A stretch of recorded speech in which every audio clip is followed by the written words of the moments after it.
Are you tired of looking at your neighbors or tired of your neighbors looking at you? We're going to talk about hedge material today with Lee Powell from Garland's Nursery, and it's halfway between Corvallis and Albany. On Highway 20. All right.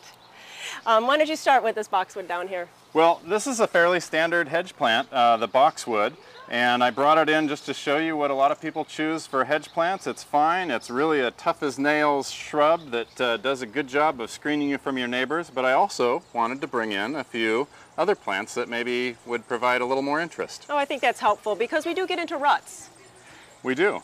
And so I brought in 5 or 6 plants here, and do we want to start at the back here? Sure. Okay, so right here we've got a cotoneaster. This is Parnii cotoneaster, and it gets pretty good size, about 10-12 feet high, 10 to 12 feet wide. It does take to pruning pretty well though, and it gets a really nice red berry on it in the late summer, early fall.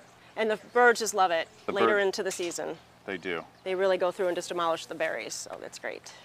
The next plant we have here is the ligustrum. This is a Texas waxleaf privet. Okay. And they get about, again, about 10 feet high and probably 6 to 8 feet wide. Well, we want some big ones. And it's drought resistant, nice lush green foliage, a heavy feeder. If you're going to plant this one, it needs lots of fertilizer to keep it looking green and nice. And the flowers are pretty too. They're white, aren't they? It's got a kind of an ivory colored flower.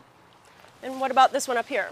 This is the dwarf cranberry viburnum, and it gets about 6 feet tall, so it's a little shorter than the first two that we looked at, and probably 4 to 6 feet wide.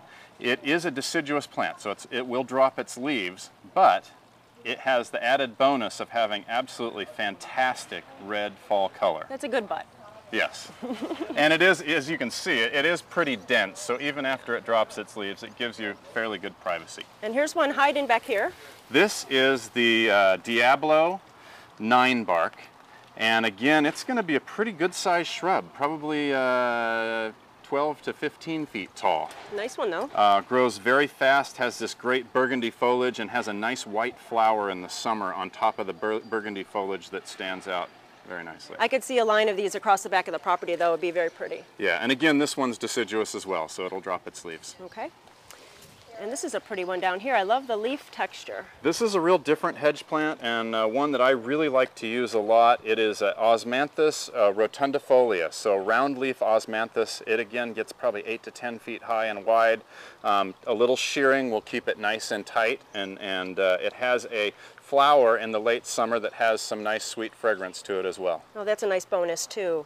And this is a pretty flower on the next one. The next one, we've got 2 roses coming up. The first rose is a rugosa rose, and there are many different varieties of rugosa roses. They make a great hedge because you don't have to worry about pruning them back to the second 5-leafed stem and all that. They're bug-free and disease-free and grow great, drought resistant.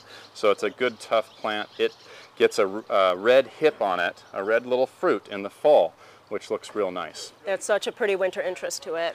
The next rose is rabble-rouser is what it's called. It's a shrub rose. Again, you can just shear it down and prune it up, and it'll bloom probably 3 or 4 times during the summer, a real nice yellow flower. Doesn't sound like too much maintenance on that at all. No.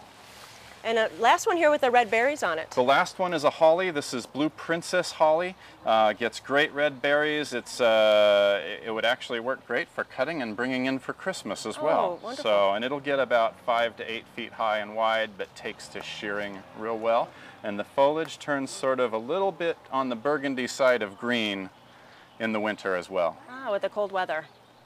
So many interesting textures and shapes and colors, and I think that we can have a lot of ideas here.